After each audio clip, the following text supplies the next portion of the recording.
Hello. Hello.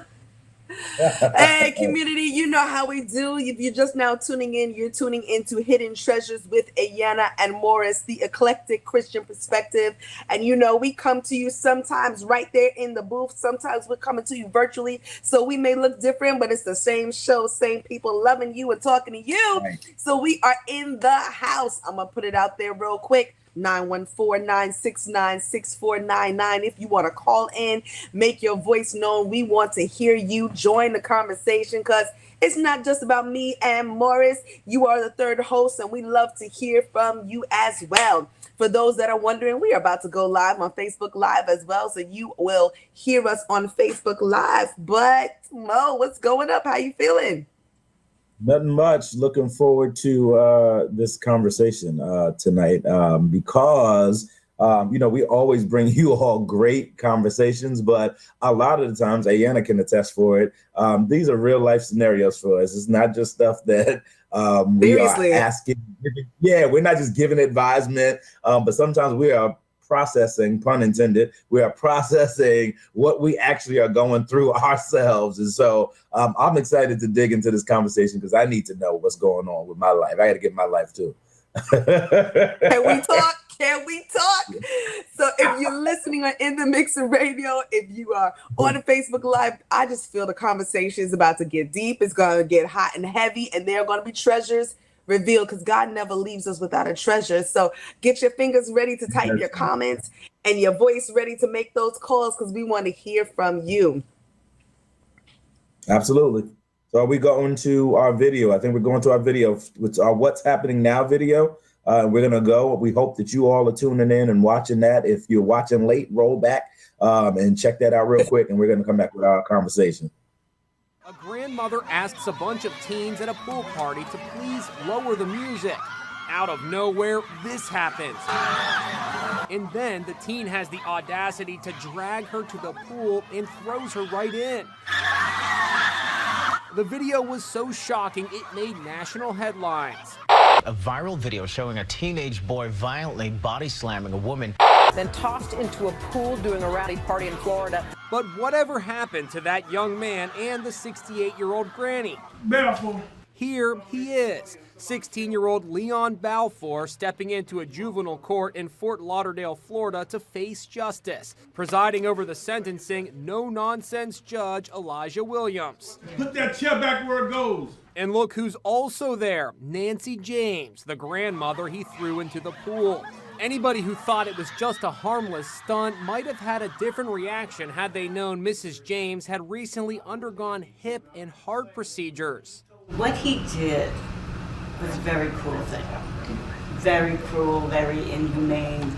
You have so much ahead of you. You're a young kid, you've got college, you've got hopes, you've got dreams. And you know what? Unfortunately, this is going to follow you forever. The judge agreed. For the rest of his life, when they Google his name, that video is going to pop up. So essentially, he's a dead man walking. His mother offered an apology. I just want to apologize to you for what my son did. You didn't do it. I didn't raise my child that way. Next, it was Leon's turn. I, Leon Balfour Joseph. Okay, sir. You need to get over there and read that to Miss James. You're not talking to me? I mean this from the bottom of my heart, but I had no intention of inflicting any pain or harm. But the judge felt a tough lesson needed to be taught. It may be in his best interest to serve some time. Despite what happened to her, Nancy James saw a promising youngster who did a stupid thing. She was willing to accept a sentence of 200 hours of community service and strict 8 p.m. curfew on school days and 6 p.m. on weekends. Do you understand those terms? Yes, sir. You need to thank Miss James once again. Thank you. The feisty grandma's compassion spared him jail time, but on the way out, she gave him one last finger-wagging reprimand. Hopefully, he got the message.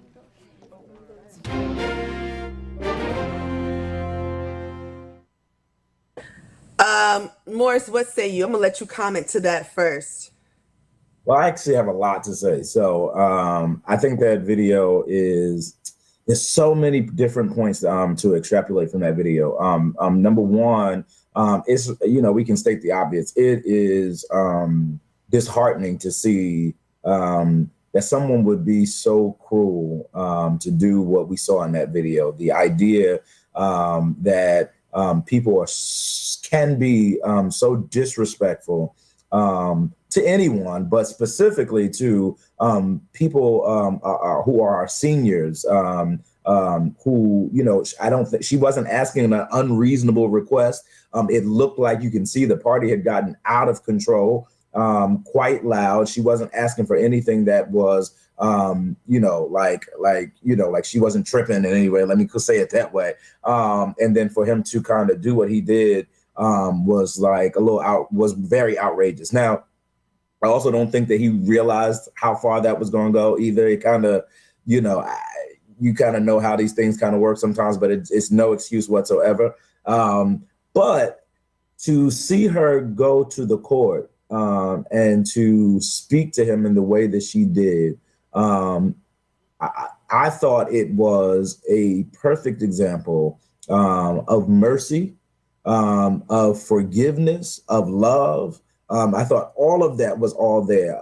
She didn't let him get away with it because she made sure she pressed charges so that she can get him before a judge. But it was to rehabilitate him, really, without going to jail. Her desire was to help him to set his course, to set his path on course properly. And so I love that story because I just think that she shows us she's a fantastic example of how we're supposed to live with one another and really work diligently to bring the best out of people and not just to punish them.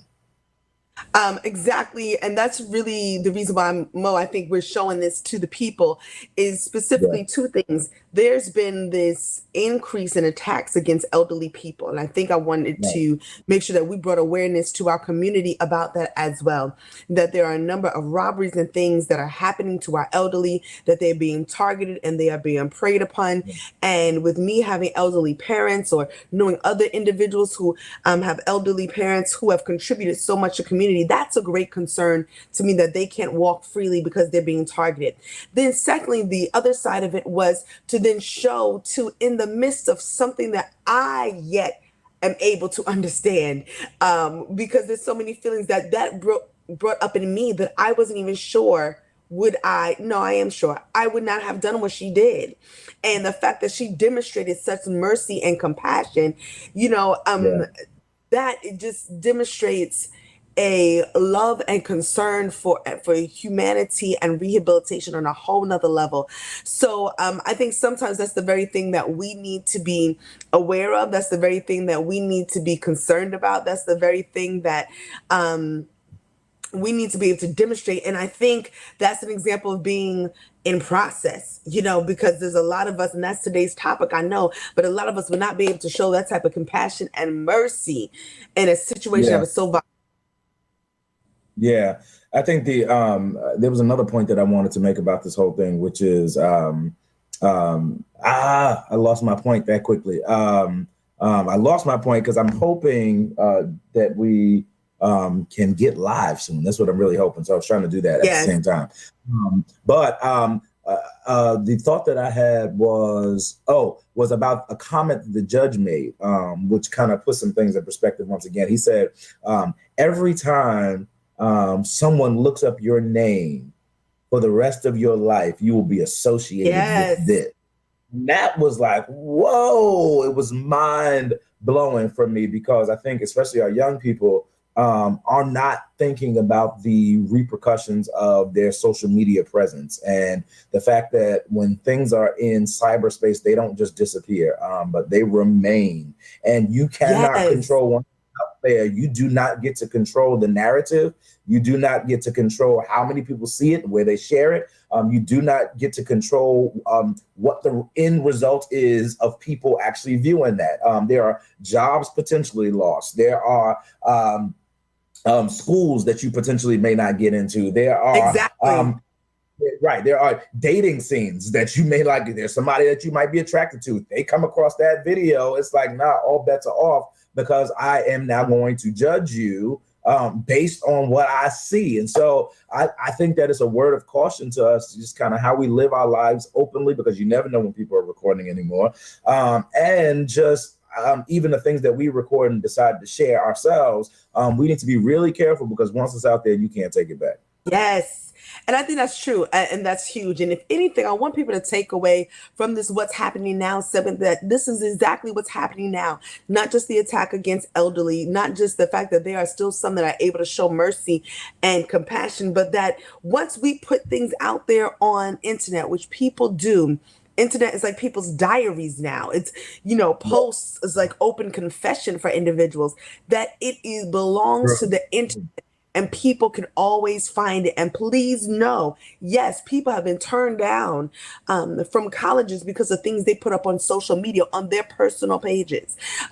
Jobs have searched out an individual before deciding to hire them because of their quote unquote personal pages. So I think there's some important things that we need to take away from this that we really need to think about more so.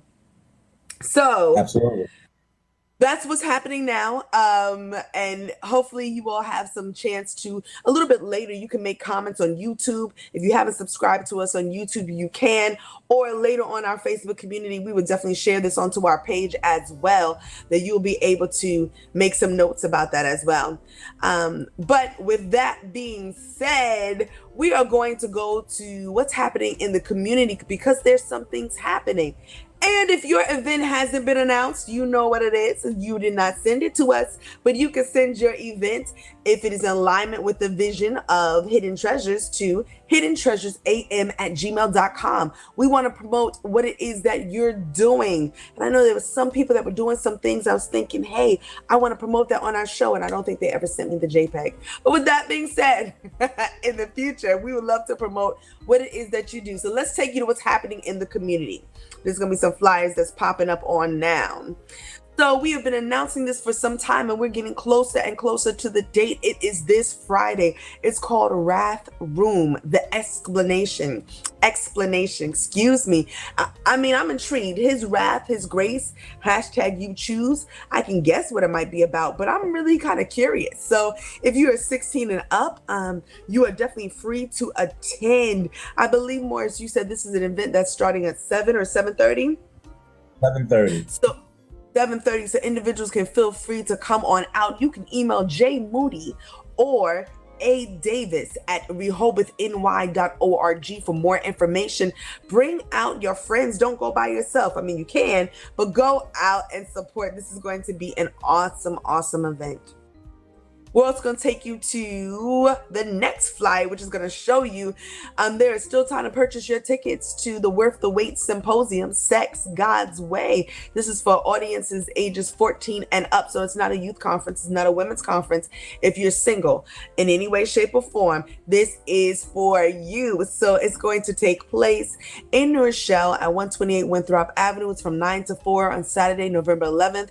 Registration fees only $25. Great speakers. Breakfast and lunch provided. Get your tickets now at alacworththewait.symposium.eventbrite.com. So that's what's going on in the community. Morris, I have a question. There was something that we were announcing in the community the last event, and I believe it was the Building the Legacy event. I'm curious to know, how did that go? How many people responded? Listen, the Building a Legacy event was absolutely life-changing. There were people there that taught about wills, estates, trusts, bank accounts, life insurance. There were testimonials regarding people who came from poverty, from social services, who are now business owners and homeowners. There were people speaking about the power of tithing and the benefits of that. There was something for absolutely everybody. There was somebody there. There was a mortgage broker who was there, giving all the kind of inside scoops. There was a financial advisor that was there, that was giving all these kind of secrets on how to build your credit. I'm telling you, the wisdom that was poured out in just those few hours was astounding. And so wow. I'm telling you, I am making sure that that happens again next year. And you want to be there. There's no place that you can get that amount of information from that many people for just $25. It just doesn't happen. So please make sure that you're there the next time, because like it really blessed me, and it actually changed the way I'm doing a lot of things in my life and preparing for my future and for my children's future, my wife's future, my church's future, all of that. We getting all that together. So yeah, absolutely. It was amazing. That's huge. I think that's important for people to hear, because one thing I love about the events that we do promote on the show is they're phenomenal and they're well thought out and they're well put together. And I think people need to know how well some of these events go so that they know in the future that, look, there's a lot of awesome stuff happening in the community. So that's what's happening in the community. Stay tuned. We're going to take you to a quick music video and we'll be right back with our topic. We'll see you in a little bit.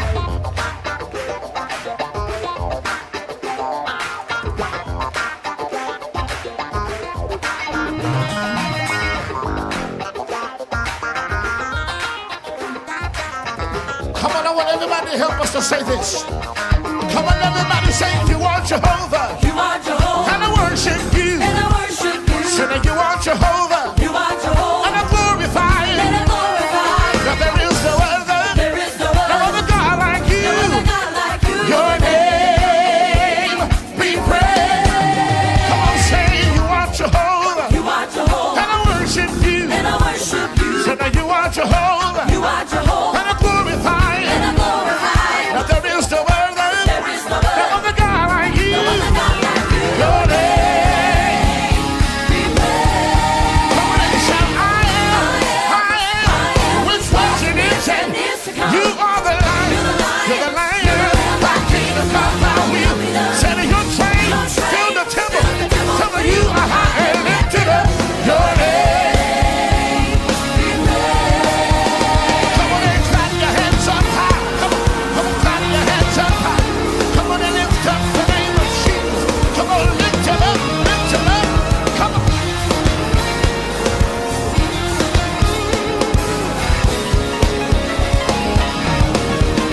Come on, everybody shout, you are Jehovah. You are Jehovah. And I worship you. And I worship you. Say that you are Jehovah. You are Jehovah. And I glorify you. And I glorify you. There is no other. There is no other God like you. No other God like you. Your name be praised. Come on and say that you are Jehovah. You are Jehovah. And I worship you. And I worship you. Say that you are Jehovah. You are Jehovah. And I glorify you. And I glorify you. Say that there is no other. There is no other God like you. No other God like you. Your name.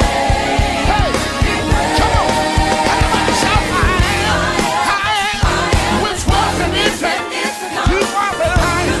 You're the Lion. My kingdom come. Set your train, fill the temple. Some of you are high and lifted up. Your name be praised. Come on and shout, I am, which was and is to come. You are the Lion. You're the Lion. Your train, fill the temple. You are high and lifted up. Your name be praised. Lift up the name of Jesus. We lift up the name of Jesus. Lift up the name of Jesus. We lift up the name of Jesus. We lift up the name of Jesus. We lift up the name of Jesus. Lift up the name of Jesus. Here we go, here we go, here we go. Somebody say, we lift up the name of Jesus. We lift up the name of Jesus. We lift up the name of Jesus. We lift up the name. Come on and say, we lift up the name of Jesus. We lift up the name of Jesus. We lift up the name of Jesus. We lift up the name of Jesus. Whoa, we are are trying everything, community, to go live for you. I mean, we are trying everything. I'm trying it too. This is about as bootleg as we'll ever get. I am. Let me tell you how much. Let me tell you how much we love you, Facebook Live community. We love you so much that I have my cell phone in one hand because the streaming, Facebook was hating on us and the streaming wasn't working. So I had to go on my personal phone and record my computer. But you're here. You're able to hear us. So if we went through all this, y'all better talk back to us tonight. I'm telling you. Okay, so you're streaming live. I'm streaming live. We're going to make this happen because I believe this is a word that needs to get out. So please forgive us, yes, if we're looking down and we're balanced and we're trying to do a couple of things. We're trying to make this work. So this is not how we usually do it, but this is how we're doing it this week because this is Hidden Treasures with Ayanna and Morris, and Facebook is playing games with us going live. But we are sharing with you what it is. Tonight's topic is in process. Now, if you were watching us last week, you know that in the middle of saying what last week's topic was, and I kind of said how I was feeling, we just said, look, we're going to talk about it next week. So our topic is in process. But let me state, and I think this is all part of it, I would say that this past weekend was a 1-year anniversary of one of the hardest experiences I've ever had. But I got to tell you that God is a keeper. Now, the days leading up to this past weekend, there were some very rough ones. But I'm telling you, this past weekend, God is a keeper. And I've been so thankful for the fruit of the Spirit, for long suffering, thankful for temperance, thankful for peace. I mean, when the Holy Ghost comes to give you power, to give you the fruit of the Spirit. And when you have it and it steps in one of the toughest times, oh my gosh. So we are in process. That's tonight's topic, but I want to tell you, God is awesome. And we're going to get into this. I do want to definitely share with anybody who is watching, if you at any point in time, excuse me, try not to show my phone, but if you at any point in time want to just comment, want to send us an email, want to, kind of state, listen, I've been in process. I'm still in process. I haven't yet understood the process. We're going to really flesh that out today. So, Morris, let me ask you, when you said, listen, this is something we're working on, I can't ask you. I can't put this to you first. No, I just simply want to know. No, go ahead. What did you initially think when you hear in process? Honestly, the initial thought is, aren't we all, right? And so I think as long as we live life, the prayer is that you will be in process, that you are in process just means simply that you're no longer stagnant, that you are going somewhere. It indicates some level of movement from one thing to the next. However, it can get tricky sometimes because in process doesn't always look like movement. So at times it could actually appear that nothing is happening. And I think that's where it gets a little funny sometimes, is because it's those moments where it looks like nothing is happening, or it looks like I might have even gone backwards, but I am in process. Like, what do I do during those times? I think that's the challenge of this idea of being in process. Interesting enough for me, and I knowing that we were going to talk about this, knowing that experience kind of dictated this as well. In process, I thought about how process is continual. There are different processes that we experience. And it's just like we talked about nightmarish dreams last time, and we talked about it being part of life, how process too is part of life. And it is what actually brings about the vitality and virility of life. So let me kind of talk about some things that I was thinking about. Because a lot of times, I'm like, God, there's some situations that we encounter, some situations that I'm in that's like, God, where did this come from? Why is this here? Why is it important? Why are we even experiencing this at this point in time? What's the necessity all of that, you know? And then my questions started to change a little bit. I started to say, okay, God, then what is this all about? What am I supposed to get out of this? Because all these things that I'm experiencing and the way that it's happening, what is this about? What is the purpose? And I think that made me start to think that process is not just process, but it's process with purpose. There's always purpose with it. Yeah. So I started to look at a few things, because this thing about everything is process started to kind of get to me.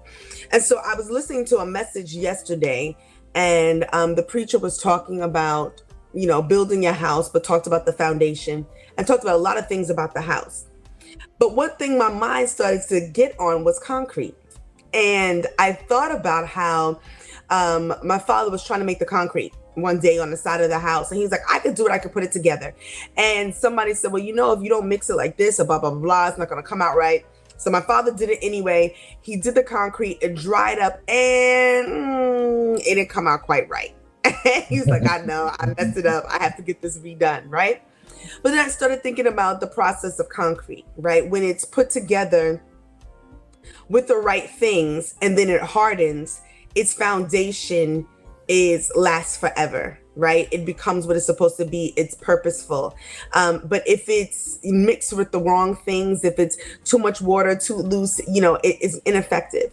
And I realized the processes in our lives is the things that put us together so that we have that strong, lasting power to endure. And that if we don't go through these processes, then sometimes we'll be like the concrete, too much water, which means we didn't have enough experiences. So we crack easy. We don't have any withstanding power. You know what I mean? And then we have to be broken up and start over again because there were some processes that we had to experience. Yeah.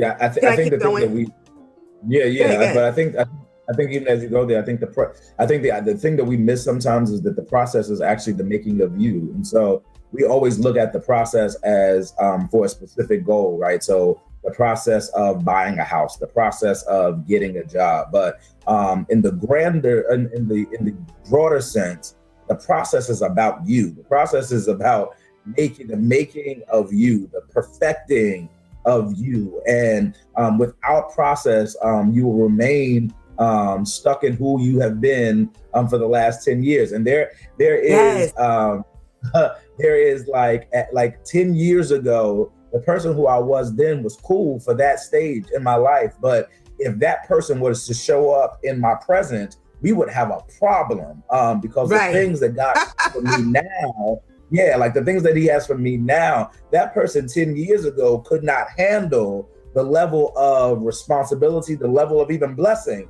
that God has given me in 2017. And so the process, it really is designed that we would be able to be fortified for what it is that God has prepared for you in the next season of your life. Morris, I think that was really huge. And I hope anybody who's watching gets a chance to really kind of let that resonate because, you know, I thought about the concrete, then I thought about the seed, you know, and some of the things, and seed goes through a process. And I thought about the seed because, and some of the things I looked up is that inside of the seed is a plant embryo. Inside of the seed is the baby, the plant embryo. And so the seed goes into a dark place. The seed has to have the right environment, the right temperature. The seed has to have water that makes it swell and burst so the embryo can come forth. It goes into a dark place so it can get the nutrients from the ground. Yeah. And it's interesting to me that dark place that surrounds the seed is where the seed got its nutrients. Its plant embryo got its nutrients. You know, the washing of the water, the replenishment of the water is where the seed was able to swell and to burst out of its old frame in order for that plant embryo to come forth. And so every time we're in this process, you know, and we may not understand it, say, God, what is this all about? And, you know, I can talk about how I've been at points where I've been like, God, I feel like I'm just going to flip. I feel like I'm just going to burst. I feel like I'm just, you know, all these very things, but those are sometimes the very feelings that we are supposed to have because we're at a place where the water is washing us, the spirit, the water of the spirit. We're at a place where God is allowing us to be at the point where our old selves will burst so that what we're pregnant with will come forth. You know, it's that dark place where God says, now I can give you the nutrients that you need, because I'm stripping away at stuff that was blocking you from getting what you really needed.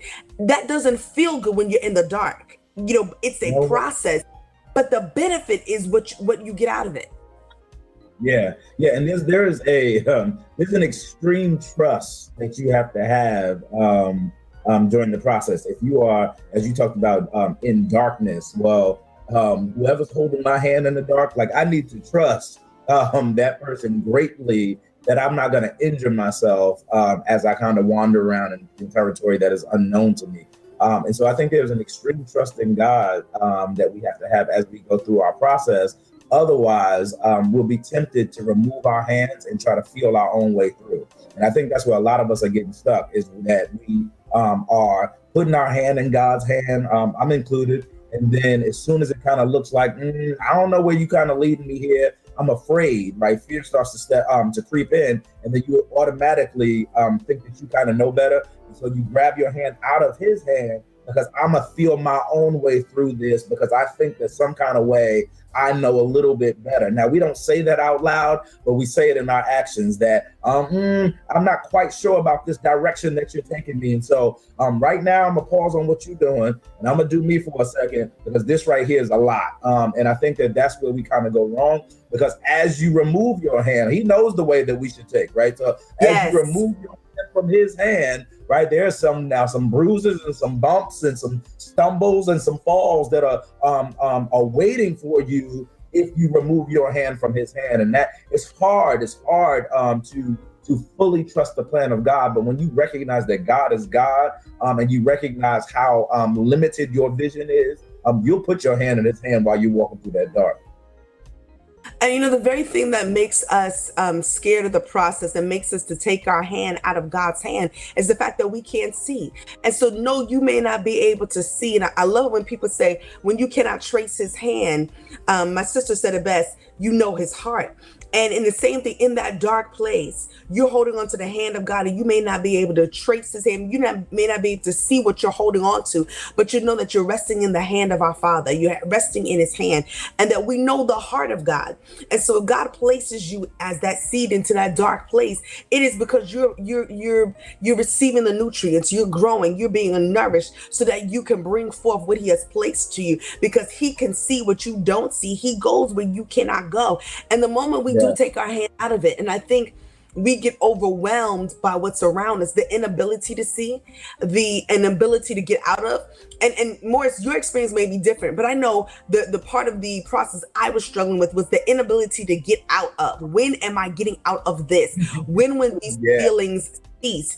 When will I see break of day? When will I, how long, and how long do I have to feel like this, like be like this? I want to just break out, and it's that very part of the process. Like sometimes, okay, this is making me and molding me, and I'm growing and I'm learning some things, and parts of nature changing. You start to talk like that. I start to talk like that. It's like, I'm growing. All right,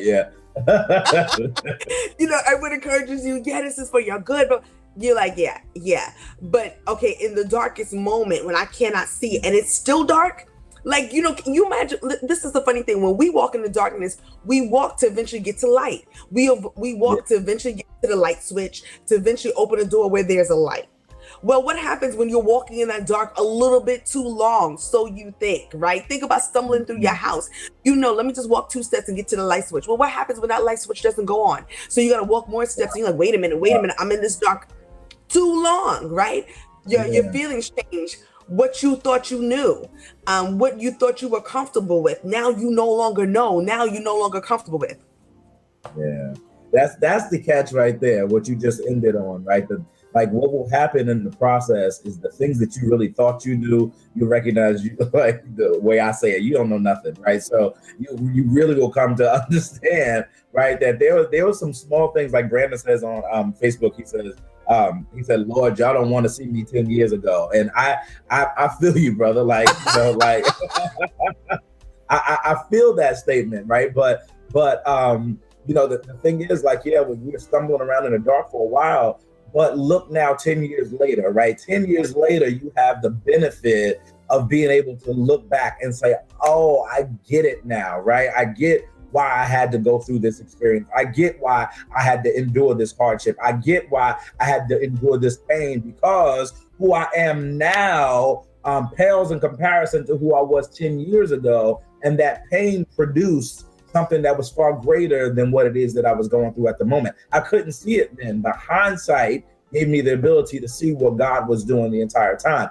If we could apply that concept to every situation, if we could remember that the thing that I went through that was so troublesome before actually benefited me in the end, if I could remember that in those moments, it might help me go through the process this go round. I love that you said that, if I can remember that, because that's the very thing. Each process is different, right? We may be processed in our health one day, in our finances another day. We may be processed in relationships. We may be processed in our own gifts. And each time it feels different, although something about it is familiar. It being uncomfortable is familiar. It being a change is familiar, although we don't know or we haven't experienced this type of process at this point in time in our lives, right? But the thing is, you said, if we can only remember that, you know what, wait a minute, I've been processed before and God has brought me through. I've been processed before and I had some depressed days. I've been processed before and I felt like the clouds were overtaking me. I was processed before and I had to fast. I was processed before and I had to pray just to climb up out of what were my blinders. I was processed before, but finally the breaking of day did come. And it's true, because I think the distractions of life, the distractions of our emotions, is the very thing that causes us to forget what the process was, to forget what it is that the process can do, and not just can do, but what it will do.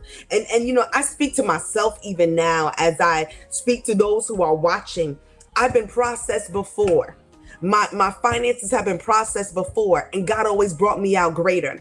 My relationships were processed before, and God always brought it out greater. Just when I thought I couldn't be hurt any worse at that time, I was processed through it, and God brought me out greater and gave me greater. So it's just like at every point of your life, when you feel like that's the greatest pain I've ever experienced here, just remember, okay, wait, God is going to process you through it. And people say beauty for your ashes. Well, it really does come, right? Because the worst case scenario in your life, eventually there is some beauty that comes. And if we can just remember that, I think it makes us go through the process differently. And I think another component to this is when it's not your turn, like sometimes you desire to save other people from their process. And so even as you were talking, like, you know, like we you know, people will call you and they're kind of going through the go through, and they've been going through for a while. And it's not that they're making up some stuff, like they're really going through some severe circumstances. And our first desire, especially for people who we love, is like, how can I get you out of this? Like, I want to help get you out of what you're experiencing right now, because I see the pain that you're going through. But I think that we got to pause sometimes and support people, but you can't pull them out of their process prematurely, because you might stunt their growth. And I think that we've got to resist this desire to help people get out of what they are in, because sometimes the thing you're trying to take them out of is actually what God is using to cultivate them into the person that He desires for them to be. You cannot rush their process. I love that. You cannot, not only can you not rush the process, you cannot rescue them from the process, but what we are supposed to do is to encourage them in the midst of the process, to be the reminders when their points when they forget. When you say, I know, God, I don't see how I'm gonna get out of this, then somebody has to be the voice that reminds us, and no, you got out of it before. You will get out of this again. It's not just if it's the Lord's will, maybe. No, you come out of process with purpose.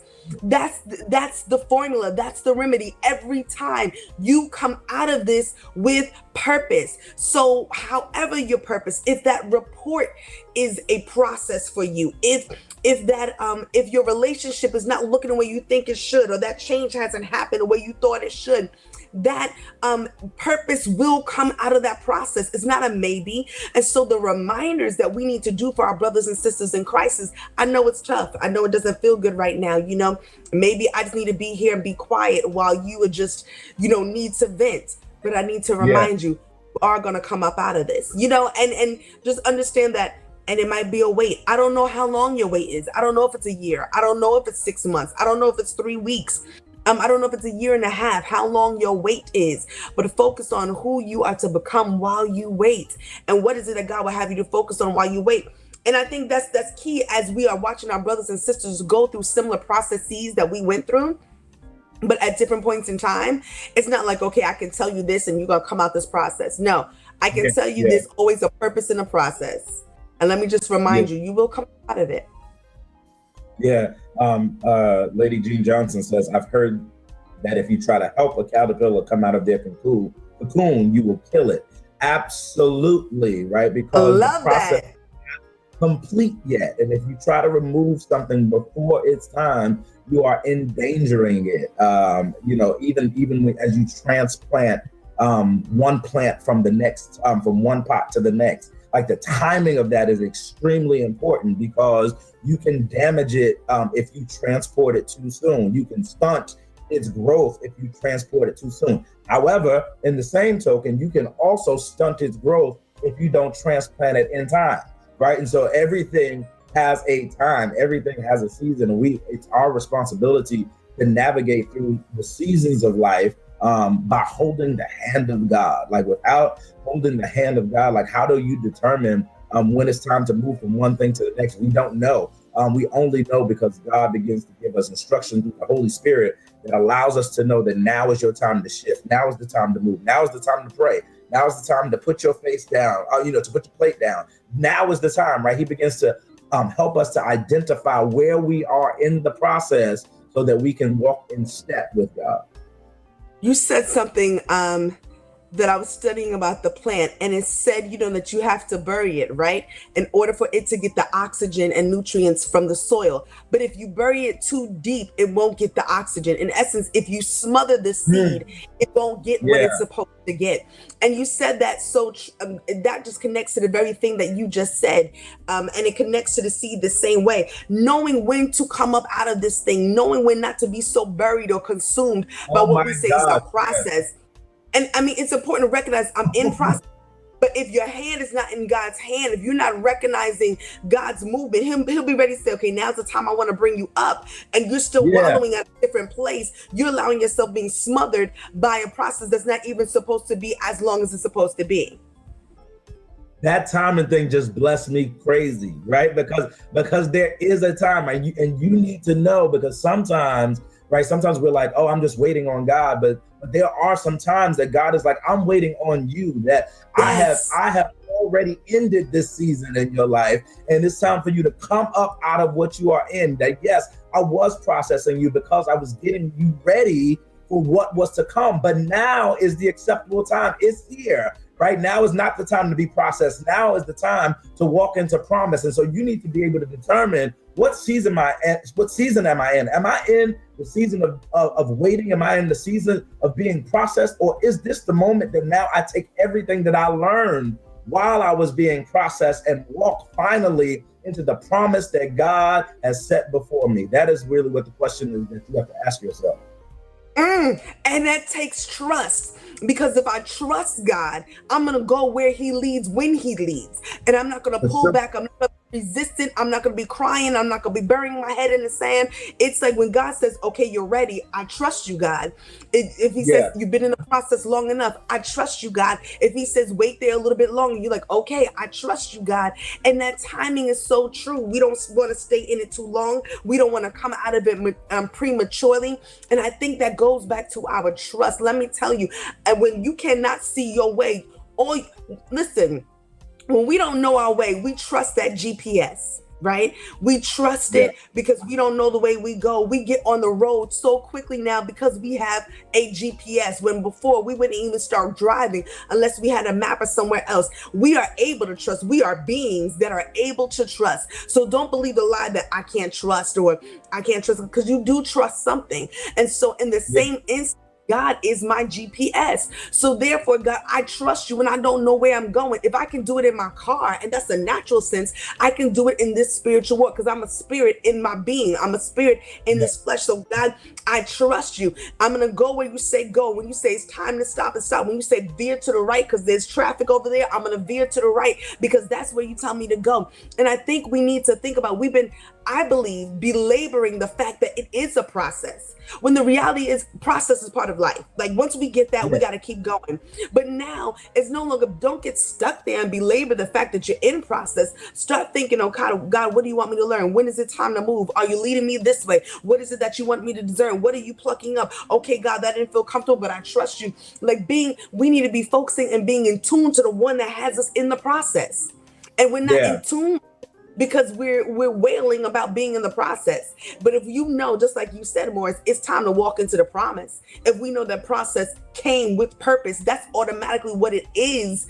Then God, okay, how I go through this is different because you know what I don't know. Yeah, because the reality is that our process precedes the promise, right? Process precedes promise. And so when you look at the children of Israel, right? The children of Israel were wandering around in the wilderness. Why? Because they needed to be processed, right? Because there was a promise that was waiting for them. It is true, the promise was there, but you can't go into the promise with some old thinking. You can't go into the promise with some old, foreign, strange gods. You can't go into the promise with murmuring, complaining. You can't go into the promise like that. So God is saying, look, I'm going to put you through a processing period so that when you get to the promise, watch this, you won't be fearful anymore because there are some giants now that you're there. So there is some work to do once you get to the promise, but you won't be afraid of the giants that are there because you know what I've been through. I've been through 40 years of the wilderness and he hasn't failed me yet. So if he can bring me through 40 years of the wilderness, then certainly I can destroy the people that are in the promise right now because he's already possessed it for me. It belongs to me. It has my name on it, and I'm not letting anything get in the way of what God has for me. So whatever giant is there, I've already learned in the 40 years before, I've learned how to continue to fall on my face before him. I've learned how to praise. I've learned how to worship. I've learned how to go before the Lord and to make my request known. I've learned these things while I was in the process. So now that I'm in my promise, I recognize that everything that I did in the wilderness benefited me, even though it hurt me, even though I was struggling sometimes, even though I cried sometimes. I now recognize the benefits of what I was in before. Woo! Jesus! Oh my gosh, Facebook community, you gotta let that marinate. If you're just now tuning in on whatever live streaming that's happening on Facebook or on In the Mixer Radio, wherever you are tuning in, we are talking about in process, and we are talking about so many things that God, I shouldn't say we're talking about, God is revealing, and we are enjoying so many things that God is revealing in tonight's topic and understand. But you know what, Morris, the process is what builds the confidence. So you know what, if I am not processed, I won't be able to stand as bold as the child of the Most High God and say, you know what, he did this for me. He did this many years. He's going to do this. I can't. You know what? We will not be able to stand and look in the face of the giants that appears to be greater and say with confidence, you nothing before God, because he did this much for me. And it's the process that brings about that boldness in the spirit of God, in the work of God, in the power of God, and what God is able to do through us. When you recognize, it's the process that reminds us it's not by our power or our might, but it's by the Spirit of the Lord. And because it's by the Spirit of the Lord, I can stand firm and I can stand strong and I can trust. You know, I don't even care that it doesn't look like I can do it, or I know I probably can't, but through Christ I can do all things because I've got the confidence through the process. You know, I've got the confidence to obtain that promise and not be afraid of it. I've got the confidence to walk in purpose now and to see everything purposefully because I've been processed, because God continues to process me. And if he continues to process me, it's because I'm continually birthing. If he's continually processing me, I'm continually bringing forth. I'm not stagnant. I'm not, you know what? Yeah. You know, sometimes I want to say there's some of us that think that there's no more purpose in us, or that our time is up, or that, you know what, there's no more of this, no more of that. Maybe I'm too old, maybe I'm too this, I'm too that. And if you're still being processed, God is telling us there's still purpose in you.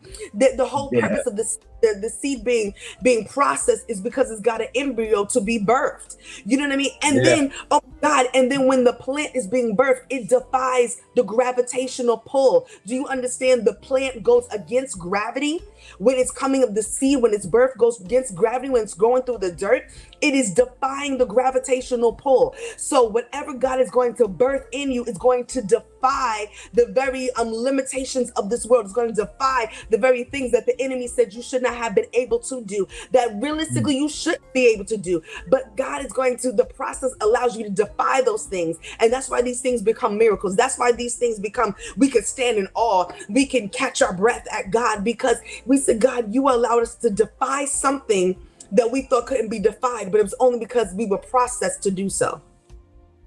Something we got to birth.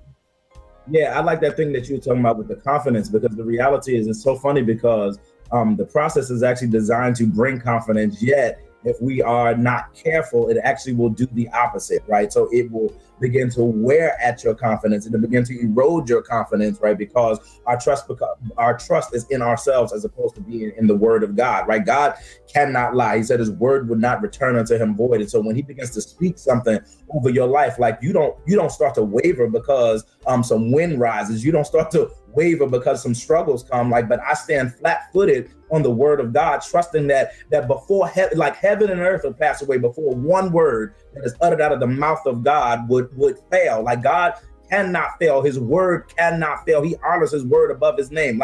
So this is who our God is. And so when God speaks, our job is to continue to hold fast to the truth of the word of God.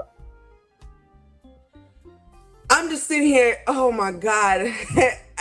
We said it in the beginning that God has so much to reveal and to make known. And shout out to all those that are watching. Tamisha Bennett says, wow, I stay being processed. yes. But you know what? Listen, but exactly. And what we birth is going to defy something in the kingdom of darkness. What we birth is going to illuminate something in the kingdom of heaven. That's how we got to start looking. So God, what is it that you're going to have me to birth, to manifest, that's going to defy odds? That's how we have to see it. And Isaiah 43:2 says, if the Lord says, when you go through the waters and when you go through the rivers, that it will not overtake you. When you go through the fire, you shall not be burned. What does that mean? You are going to go through those tumultuous rivers and waters. You are going to go through those fiery situations. But guess what? You are not going to be burned, because there's a promise to you. There's purpose for you. So yes, you will go through. Yes, you will be purposed. You'll be processed. Yes, and yes. But how we come out is so different. How we come out, that is the catch, right? So it's so funny because we get so concerned about what's happening inside of the process, but what's happening inside is not the thing that you focus on. What you focus on is, God, I'm preparing myself in process for how I come out of it, right? And so instead of me wallowing in what I am in right now, I'm already setting myself up. I'm already dressing myself up. I'm already looking the part for what happens after this, right? Because I know that after this, there's glory, right? And so I'm gonna look like there's some glory after this. I'm gonna smell like there's glory after this, right? Because my desire is that I would exemplify a full trust in God, both inside and outside. I am fully committed to this process, recognizing that God is not going to give me anything that is sent to destroy me, but He's always ready to build me up and to strengthen me. The first lady of my church, also my mother, used to always have the women say that I'm a woman of God in process. And just this past day, this has been really ministering to me, that we do call ourselves as God has called us. We are men and women of God, men of valor, women of to honor and not dishonor, but we're in process. And so you recognize who you are in God, but also recognize that you're always in process. And then again, the process is what builds the confidence. The process is what brings us out, and to bring us out triumphantly. So if we're in process, yes, we're in process. but be encouraged as to how God is bringing you through the process. Be encouraged about the confidence that's built because of the process. Be uplifted to know that there's a promise as a result of the process. Like, that's what we've got to remind each other. And the word talks about encouraging one another. Encourage one another with this. Remind each other with that, because that is the word of truth. Yeah. Brandon called it kingdom swag. That's right. We got kingdom swag. We don't look like what we going through. Absolutely. Absolutely. And then Lady Jean Johnson said, we find in the fire, but we come out as pure gold. And that's exactly it, right? That as I'm in that process, as I'm in the fire, like the end result, like if you can keep your eyes on what the end goal is, if you can see it before you see it, then you will continue to live according to what it is that God has spoken, and not what the enemy begins to try to speak to you during your process. So that's what it is. That's what it is. We're at that time. I don't have anything else to say. I'm just enjoying the word of God. I thank God for this show. I thank for all of you all who persevered and tuned in, no matter at what point in the show you caught us. You can always catch us on YouTube. Any other way, we will continue to promote that as well, so you can see the entire show. But I pray and trust that you've been encouraged, you've been enlightened, and that, again, another treasure has been revealed to strengthen you where you are, and know that God has greater for all of us. Yes. Yeah. Absolutely. Peace. Love you. Till next week.